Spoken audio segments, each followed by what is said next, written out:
Welcome back to ManyBeat. I wanted to add a few quick comments to recent comments from particular two of my listeners, more precisely Johnny Isometric and Sean Chaudhry 541. And it's just so my other listeners don't think that I'm going to be, dragged around in the circus ring by these two people, right? So I want to sort of round it off a bit here, and so that there's room for other people to come with their comments and be taken seriously without you to basically, what I'm feeling is you're trying to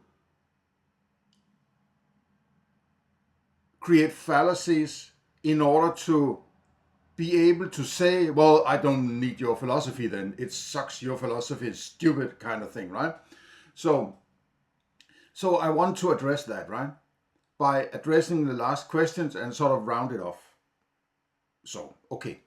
So, first off, Johnny Isometric wrote some 6 hours ago. At present time, doesn't really matter, but a few hours ago, not long ago, from the publishing of this video. At 36:23 in my recent update or recent comments, where he quotes my statement: if I have come up with a complete philosophy that potentially solves all the major problems ever pinpointed in the history of philosophical thinking of humankind, you don't give a shit about it. This is my response email to that Grant Bartley guy from Philosophy Now magazine. So this is my way of saying, okay, I have just alluded to the idea that if I was writing to the editor of Scientific American, right, something like that, I don't know, that medicine something, and I wrote, hey, I have made a video here where I explain what I think might actually be a cure for cancer. Right? I think this could be. I'm not completely right. It's still it's my philosophy, right? But it might actually potentially be I've covered all bases. Everything that people say that you should do, right, in philosophy.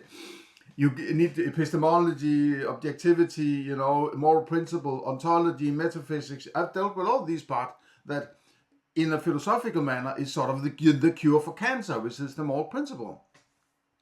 Well, if a Scientific American wrote back to me and say, well, we don't write articles ourselves, right?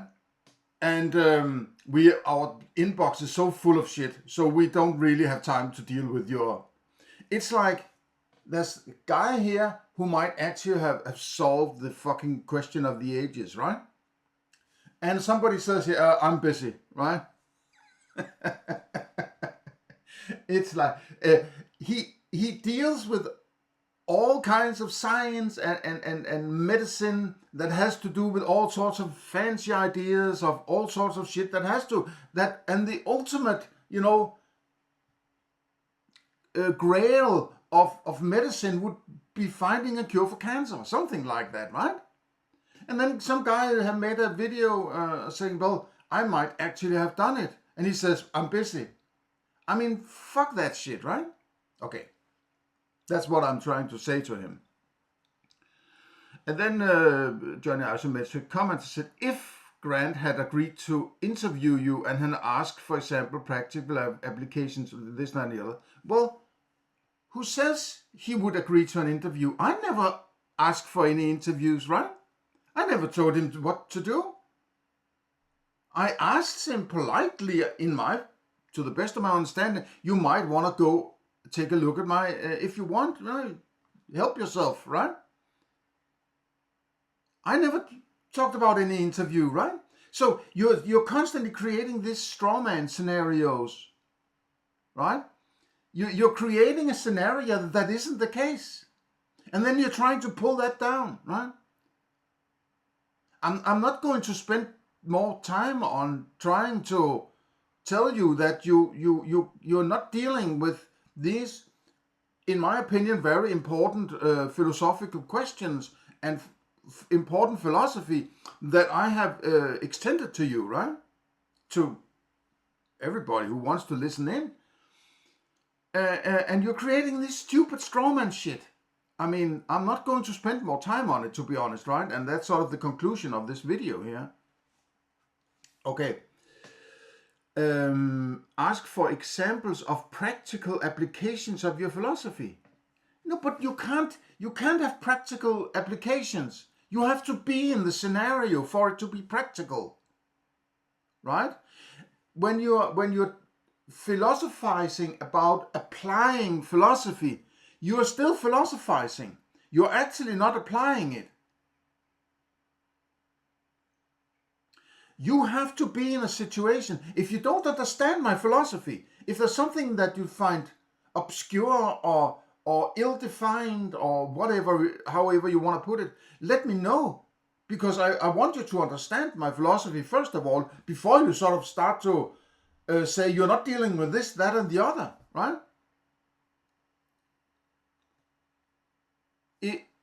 If you don't understand my philosophy, fine, let me help you. But don't create these fucking straw men and tell me to deal with your straw man, right?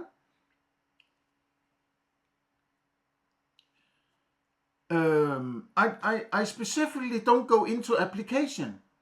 I describe the underlying philosophy for the principle.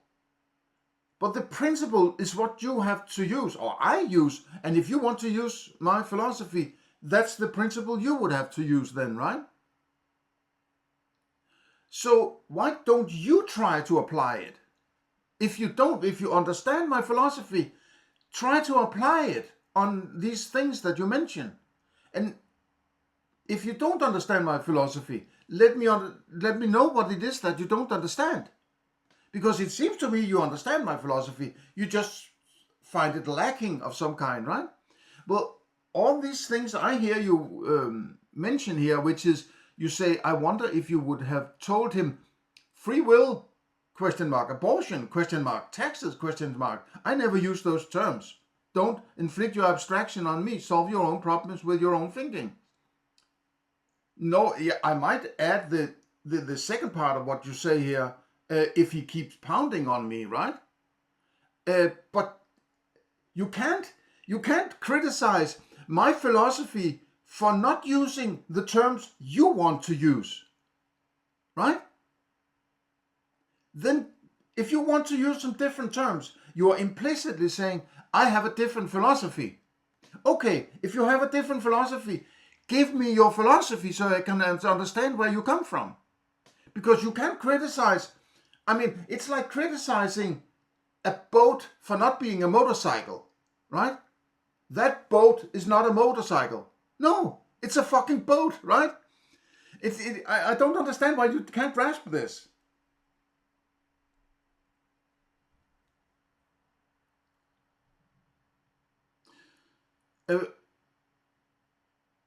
I don't use free will to take that particular one, which is a sort of a special case, right? Because I don't think I need to pound on it. I mentioned that if I think something, I can think that I'm going to raise this glass I have here, right? I'm going to raise it up in front of my face on this window now in about a second or so, right?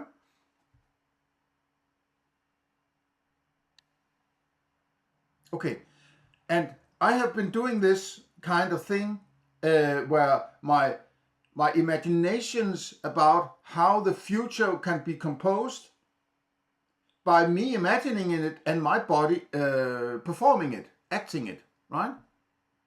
So I have seen that so many times now that I'm just taking, you could say I need to establish that as an axiom.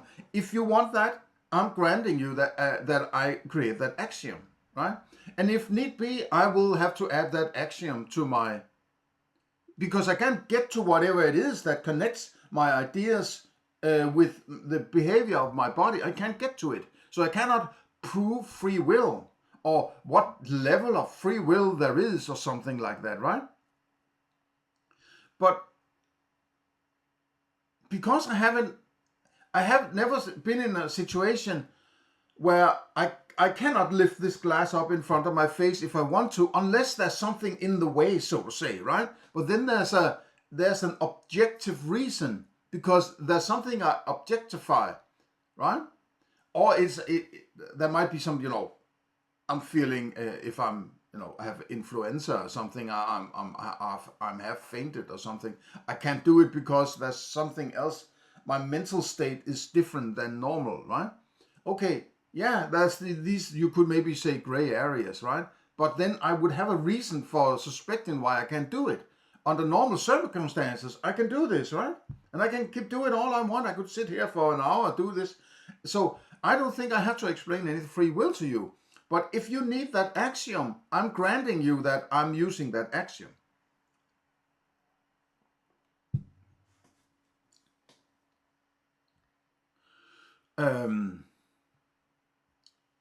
But I would say, don't inflict your abstractions. I might have an idea of free will, abortion, and taxes, but it's not my whatever abstractions I have roaming around in my abstraction category based on indoctrination and grooming and hearsay and people manipulating and inflicting shit on you. That if I tell you to not think of a polar bear, well, you have to think of a polar bear in order to figure out that what you're not supposed to think about, right? So as soon as it inflicted on you, you can't get rid of it. It lives rent-free in your mind, even if you want to get rid of it, right? And this sort of, you're appealing to these abstractions that have no base in my philosophy. And if it does have, how do you connect these with my philosophy? I don't have to explain your abstractions, right? I'm presenting my philosophy. I don't know what is so difficult for you to understand, unless, of course, you just want to troll. And trolling and manipulating in this sort of fallacious fashion is to maybe anger me and make me behave in a way so we can say, and come up with weird scenarios that I have to explain to you, right? Apply my moral principle in hypothetical situations, and then you can say, oh, do this, do that. This doesn't hold and that doesn't hold, so you can pull my philosophy down and say, I'm going with mommy, what mommy told me, right? Okay, seriously. What's stopping you from making a video in which you show your philosophy solves all the major problems ever pinpointed? I am not saying it's hypothetical. I might have come up with something that solves potentially all. Yeah, it's a bit. It's a bit over the top, my statement, and I stated that outright, right? That you could sort of read between the lines. But isn't that what a philosophy should do? Shouldn't it solve some problems? I mean, you start to philosophize because you think there's something wrong somewhere, right? It's when your television doesn't work normally. You grab your manual, right? And you're like, what the hell is going on? I check the manual, but what the hell is going on here, right? It's when something doesn't go right in sort of a fashion where you're sort of skeptical about what the hell is this, right? Is it supposed to do like this, right? So it's because of problems that you start to philosophize. At least that's usually what happens, I believe, right? You might have a different approach. And I'm not counting academics, because they do philosophy so they can sit in an office somewhere and siphon off, whatever taxpayer money from the poor people that they can get a hold of, right? I mean, normal people out in the real world, so to say, in an everyday scenario where they have to deal with reality, right? The real objectification of the world, rather than sitting in an ivory tower juggling abstractions, right? I have to deal with elephants and motorbikes and shit like that, right? And groceries. and televisions that doesn't work and people coming to my door and saying shit, right? Whatever it is, I have to deal with that. And it has to be a part of my philosophy. And that's what I'm trying to address. Well, if abortion is, do I want to kill my own child? It's not even a part of my thinking, right? And it's an object. If it's a child that needs to be killed, how would I address that? I would have to have an agreement, right? It would be a part of an agreement, and that agreement would have, there would have been a description of potential actions necessary in the future, of which one might be an abortion, right? If that's the term you want to, I might use another term, right? But is that what you call it? So I would have to address the agreement, right? So you don't understand my philosophy. You can't grasp what I'm saying.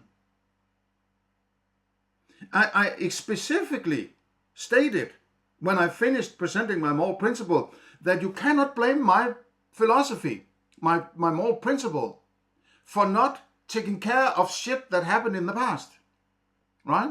And abortion is, how do we get out of this agreement? Well, if there wasn't an agreement, then you're the problem, right? Don't you see the structure of this thinking? Don't blame me that you went into some bullshit or that somebody wants your money. It's not a part of my agreement, right? I have my agreements and my philosophy. I have been so nice to present my philosophy to you, but that doesn't mean I should solve your fucking problems. You have to do that, right? Don't you understand the context, the how it works? I don't want to deal with your problems. That's for you. You are an individual, right? Deal with your own fucking problems. And if you want to use my philosophy, show me how you do it. Make a video where you apply my moral principle to, if you can't find any flaws in my philosophy, right? So if you think it's okay, it holds and so on, well, fine, apply it to these situations and show me how you do it. Or if there's a problem in my philosophy, tell me what the problem is so I can address it. Don't give me this strawman bullshit, right?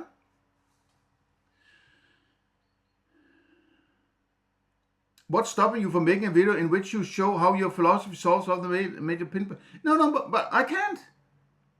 I can have a notion that it might. Because what I'm seeing now is what both you and I believe Sean Chaudhary has appealed to is that there needs to be some kind of third party, some undisclosed third party who goes around threatening people in order to make sure that things work in the way that you apparently want them to work. And I'm not the one of you who stated that, right? But what my philosophy would appeal to, everybody has to participate. It would be decentralized. If you apply my philosophy, you would apply my moral principle, then you would have to say, I will work in accordance with what I will act according to what I agree to, right? I might even paraphrase my moral principle, right? I will act in accordance with what I agree to. So, yeah. So then you would have to agree then. And if you don't agree, you don't have to act in any accordance then. No, but if imagine everybody doing that. There would be a whole bunch of agreements, right? But you would have to, you would end up getting what you deserve. Or at most, at the ultimate most, you would get what you deserve. You don't get something you don't deserve, right? Because then people wouldn't agree with you.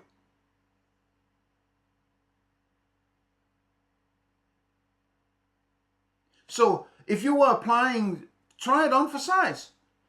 If you can't find any flaws in my philosophy, use the my moral principle. You can use my moral principle on free will. I don't understand what that would be, right? But if you can do that, show me, right? But use it on abortion and taxes, right? Use it if you can use it. If you think you can use it, show me how you do it. Show me, right? You have to apply it and then show me the result of it, maybe, right? Or go about doing it. If you want it applied and shown how it's applied, you have to do it. I'm not going to apply my principle in some hypothetical situation. You go out and do it, right?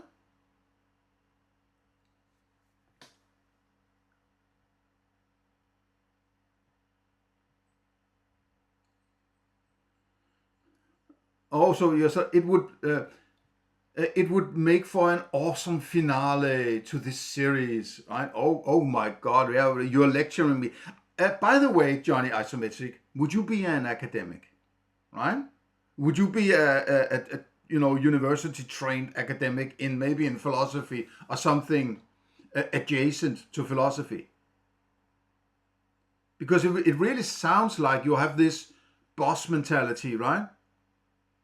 This patronizing. Seriously, what's stopping you from making a video, right? It would make an awesome finale. Yeah, you should make another video because I say so, right? Make a finale where you apply your principle to some hypothetical, like, the trolley problem, right? Applying it to the trolley problem. Yeah, sure, let's have a trolley problem hypothetical scenario because they're so brilliant, right? I have dealt with the trolley problem in both a Danish and a English video, I believe. So you can go back and listen to that, right? Okay. The real measure of how valuable the philosophy is. But it's not about value. What?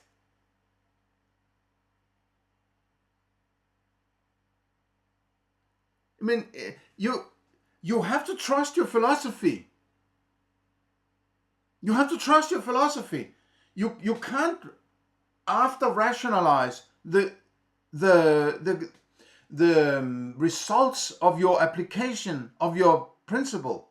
It's the philosophy behind the principle that has to guide the principle, and then whatever result comes from that principle is what it is. You can't say, well, it shouldn't be that result. Yes, it should, because you applied your principle. If you think there's something wrong with your principle, go back to the drawing board and improve your philosophy. But when you're arriving at the principle, whatever result is of that principle has no bearing on the principle. No, because the principle is perfect, right? So you can't have I don't like that an elephant appeared now, so I have to reject my principle. No. Then you're putting the cart before the horse, right? Or the elephant before the principle, or what? No, and that's also one of the reasons why I can't show you the application. I can show you the meta level of application, which is sort of the description I use in my philosophy. You map you have your cognitions, right? And then those cognitions are the knowledge. If I cognize elephant, I know elephant, right? Okay, so if there's an individual, I might want to address this elephant in an agreement with that individual, right? Yeah, so it's all about these cognitions and how they should be mapped out, right? So you're addressing the objectivity. I don't care about abortion, taxes, and free will shit, right? I might care about free will, as I described. It's sort of a special case that has nothing to do with the others there, in my opinion, right? But this abortion is so you're sitting at the other end. Child died. Okay, but if somebody killed the child in an agreement, it's actually none of your business, right? If you're not a part of that agreement and they agree to kill that child, that's their agreement. Yeah.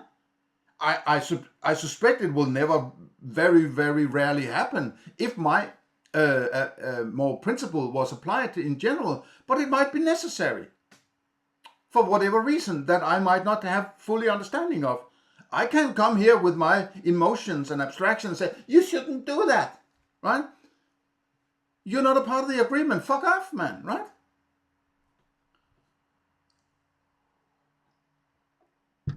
And I bet you that it's because people want to mess with other people's lives that they're actually abortions. It's because people like you who want to meddle in other people's affairs end up creating scenarios where that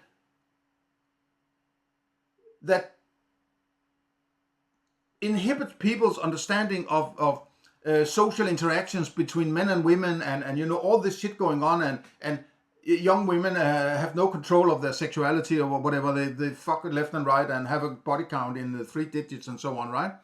And then they need abortions. Well, it's because you want somebody to mess with somebody else's life because you have an abstraction, an emotion, a fear, or whatever it is, that abstraction you have, and you want some third party to mess with somebody's life because you have a notion. That will not be the case in my philosophy, right? It is the agreements that I agree to. No. But if I were, let's say, in a scenario where I was engaging with a woman, I would have to make an agreement on how that interaction with that woman would be before we even start to interact in any way. It will be mapped out in an agreement. And if I don't trust this woman, I would never make an agreement. So an abortion would never be a part of the deal, right? Because there wouldn't be an impregnation. So but that case can only arrive if that moral principle is applied at that point back in time when I actually started to interact with that woman, right? So if I'm sitting here now and creating a new moral principle I didn't apply back then, I can't blame that situation or my moral principle on that situation that is in the past. It's impossible, right? So you're trying to address something that is basically impossible, and you're trying to pull my philosophy down based on this sort of appeal to some impossibility.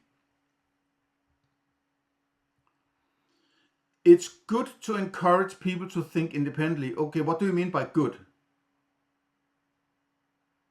It sounds like it's universal, right? It's sort of a universal term. It's good. It's just everywhere. Good. If you said, I like that you encourage people to think for themselves, okay, then it's your opinion. It's your abstraction, right? It's good.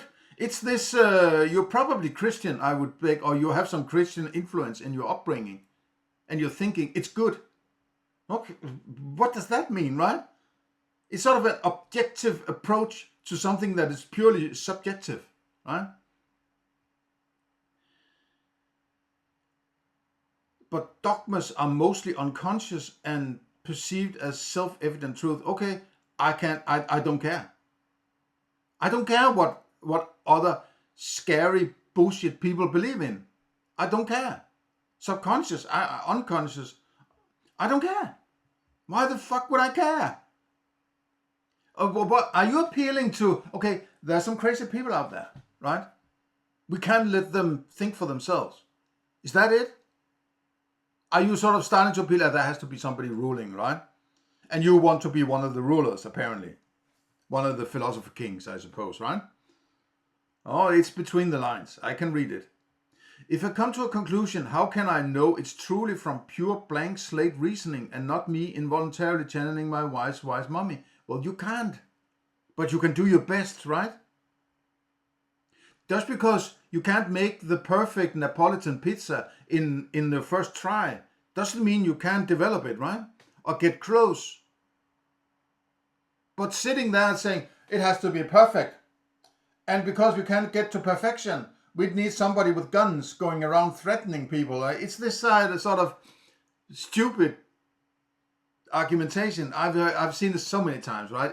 There's nothing new under the sun here, right?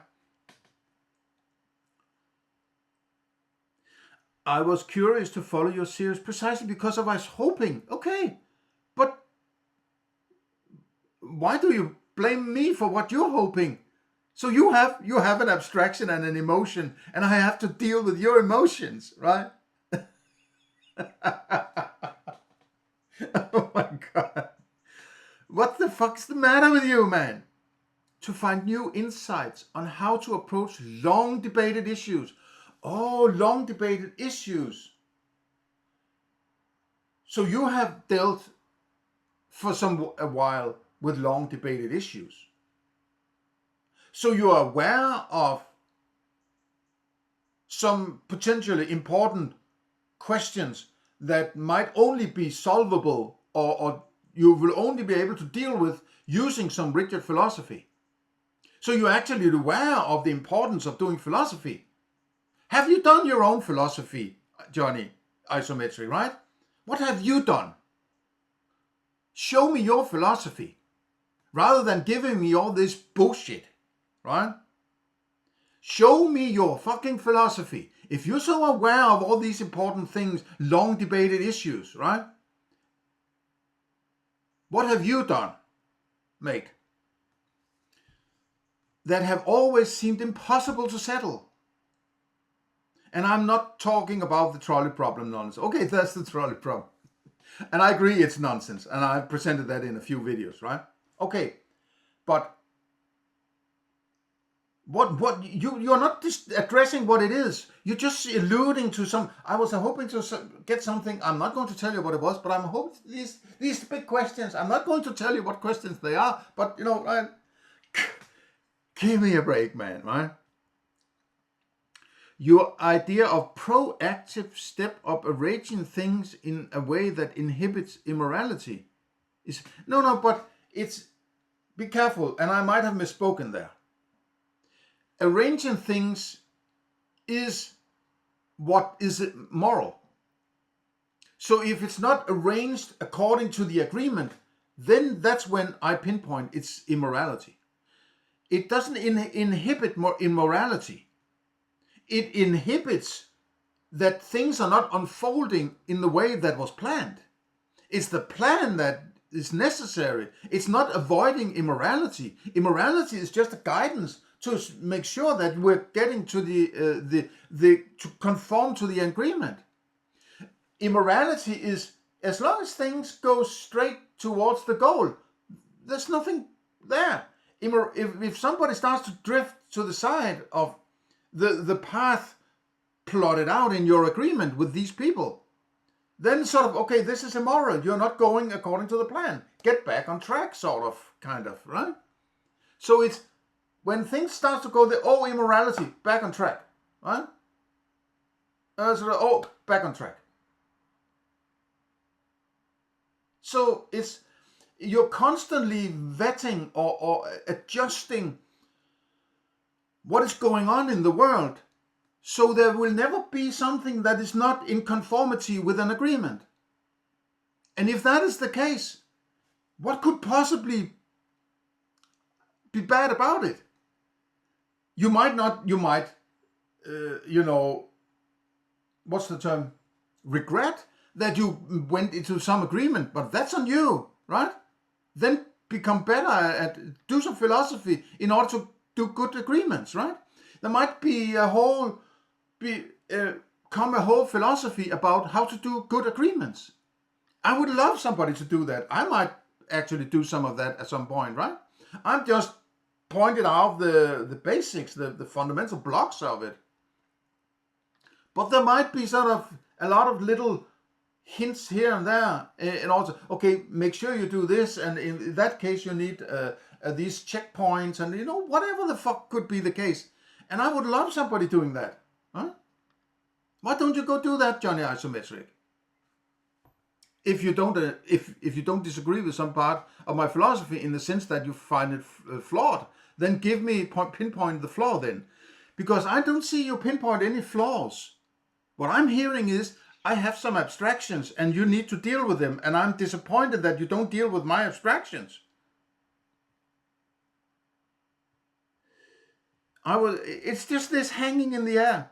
I'll repeat this. I was curious to follow your series precisely because it's sort of passive aggressive. It's like, oh man, right? Because I was hoping to find new insights on how to approach long debated issues that have always seemed impossible to settle. And I'm not talking about the trolley problem. So, and then he says, your idea of proactive step arranging things in a way that inhibits immorality is very interesting, but it's not clear to me how you could actually be implemented. But I just showed you. I just told you. Okay, correct me if you don't work the same way. That it's not a correction, but illuminate me that if you don't have color, sound, smell, touch, and taste, and you don't have elephants and bicycles and computers and laptops and glasses of water and coffee cups and iPads and tables and whatever, right? Don't you have these? And is all of this experience of the Bernardo Castro dashboard, isn't it all objectified or cognized? I mean, right? Isn't it all cognized? There's no part of my experience made up of color, sound, smell, touch, and taste that is not cognized. It's the colors, right? All of it is cognized, right? I don't know why it does that, but it is. Everything. There's nothing that isn't cognized. I can't tell you if it should or shouldn't, but I can tell you everything is cognized. So there's a whole map of cognitions. Well, there's nothing else then. If we sort of leave my abstractions alone, right? I might abstract that I'm hungry because I saw that tree. Yeah, that might be an abstraction I have, right? Or because I saw that car, I feel like an abortion. Right?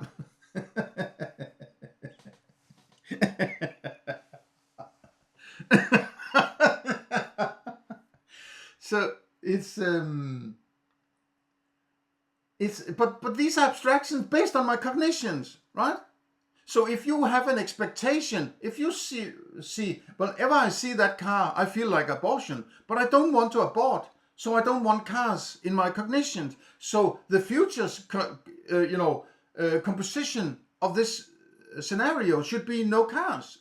Otherwise, I can't agree, and I will flee from these cars. But you're not fleeing from your abstraction. You're not feeling from the feeling of needing an abortion.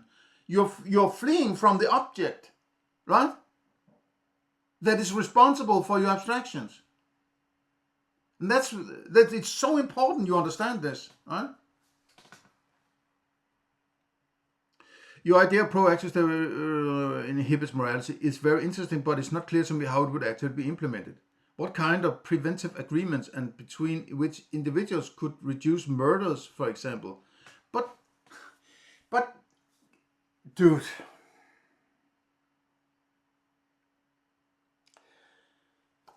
when you're saying murder, right? You're saying immoral killing.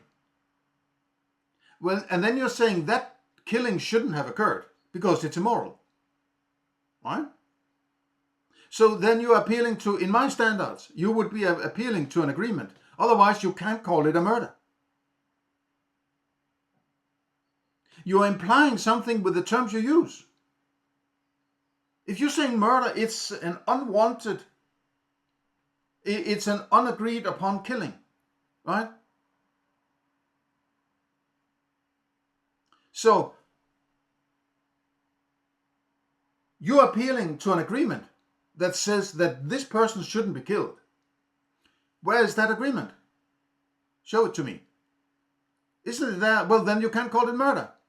See, this is the sophistry you have been embedded in that has taken control of your mind in order to weaponize your need for protection, in order to get somebody with power to take power and take control of you and everybody else, right?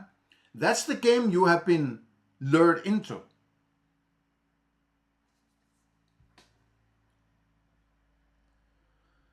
Proactive step of arranging things in the way that inhibits immorality. Yeah, if I said that, it's not incorrect, but it could be misinterpreted. I'm not trying to inhibit immorality. I'm trying to get to from A to B, from the scenario now to an imagined future that becomes a now at some point. Expected to be, right? and the agreement describes how that future situation should be composed, describing the objects, right?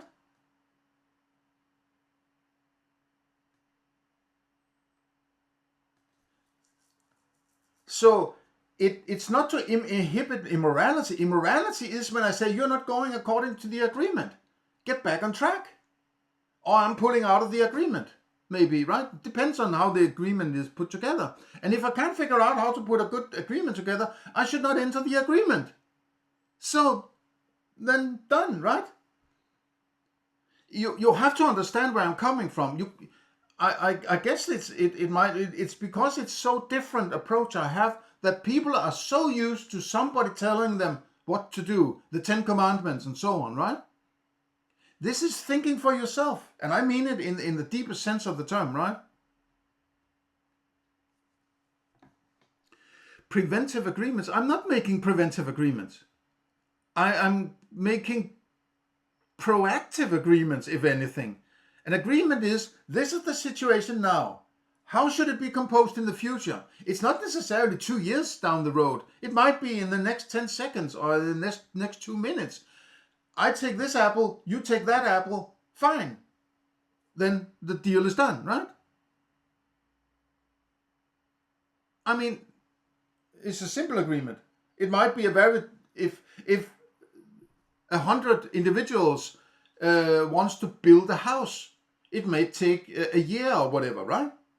It's a different kind of agreement, but the basics are the same. It's still objects that have to be from not being a part of the situation to being a part of the situation. Yeah.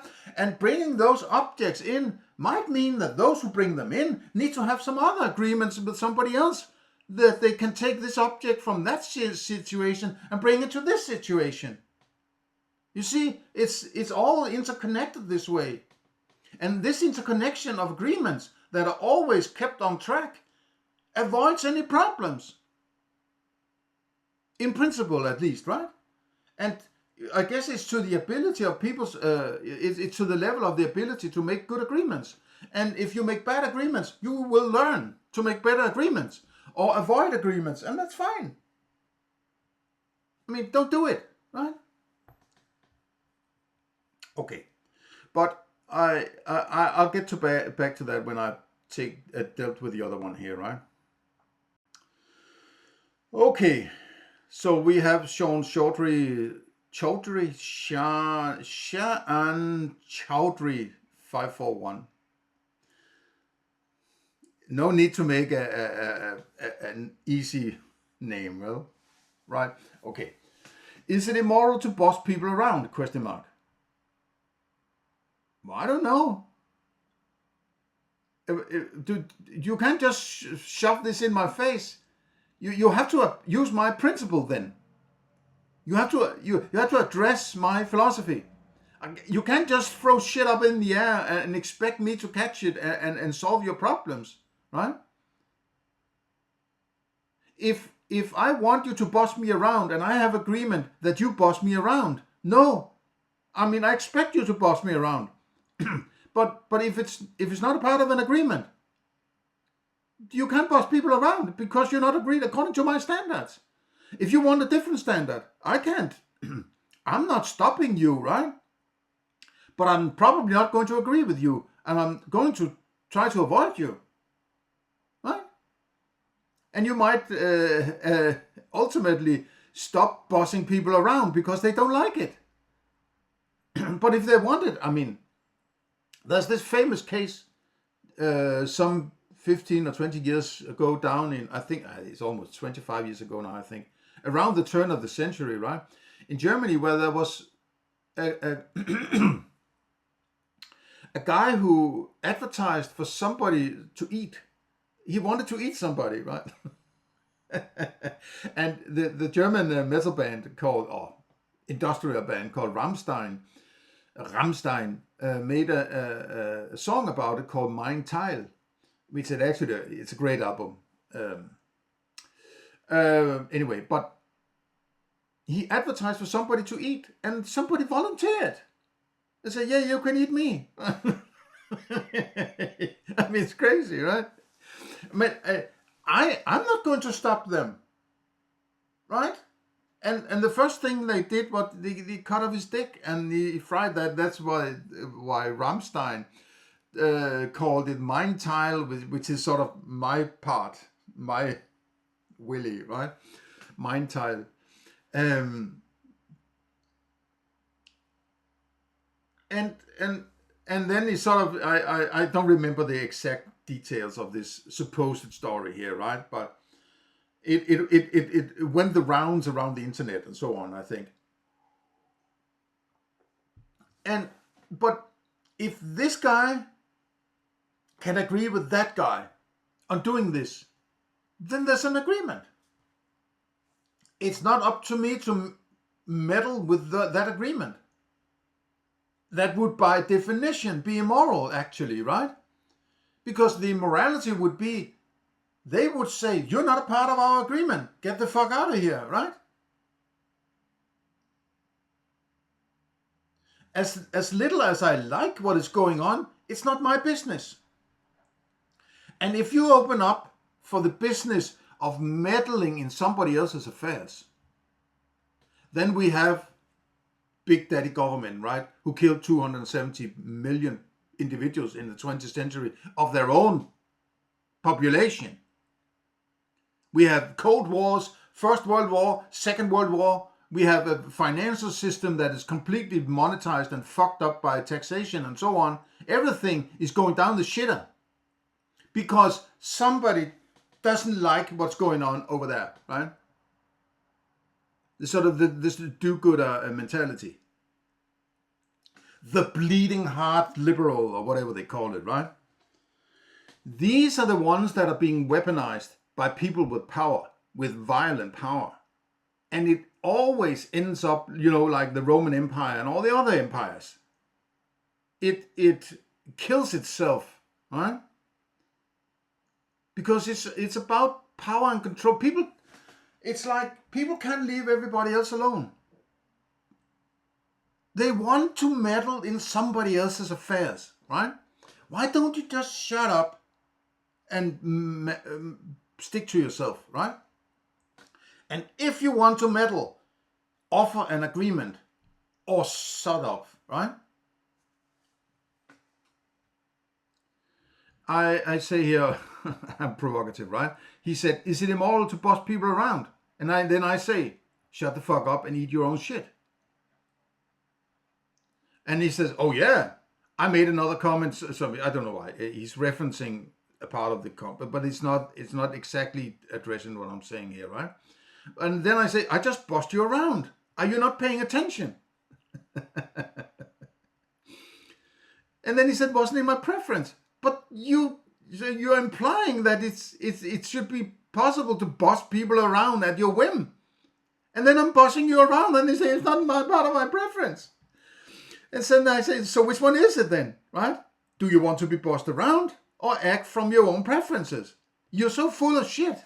Give me your philosophy then if you don't want mine. Okay. So to cut this off, right? Sean Chaudhary and Johnny Isometric, I'm not going to address your questions any further because you're trying to dig me into some kind of trolley problem scenario where I have to defend all sorts of shit that you come up with on a whim, and none of you seem to have just a remote sliver of a philosophy. And you dare to come here and address the quality of my philosophy that I spent 15 years creating, and I presented thoroughly in 7 hours of video here by slinging out this bullshit. Well, I'm stopping now because there are other people on this channel who might want to comment on this, and if you take all the airtime, they might feel that they're not going to be heard. So I'm going to leave you alone now, right? You can't keep doing this shit. I have shown some patience with you, but I'm stopping it now, right? Out of concern for my own health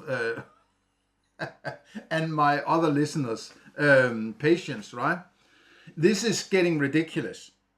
This is ridiculous, right? You keep going around it. It's also this. I've seen this also a lot of times when people trying to find a hole. Okay, that didn't work. Okay, let me find another hole and punch that. Oh, that didn't work. And then this one, answer this question. And then this straw man, answer this straw man. And then it's like keep pounding on you until you sort of fail at some time. And then they're going to say, see what I knew it.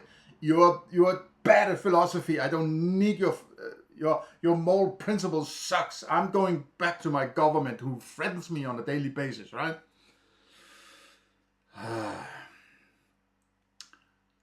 I will only start commenting on Sean Chaudhary and Johnny Isometric's videos when they have presented their philosophy or they have pinpointed what doesn't work in my philosophy. And they have to address exactly what I have described in a particular video with the terms I'm using. You can invent your own terms and criticize my structure with that, right? Okay. So thank you for listening in. Please consider sharing, liking, and subscribing if you're not already subscribing. And consider donation. Links in the Discord board, also linked below to join the Discord server board, right? And join the discussion. So beyond that, have a nice day. See you in the next one.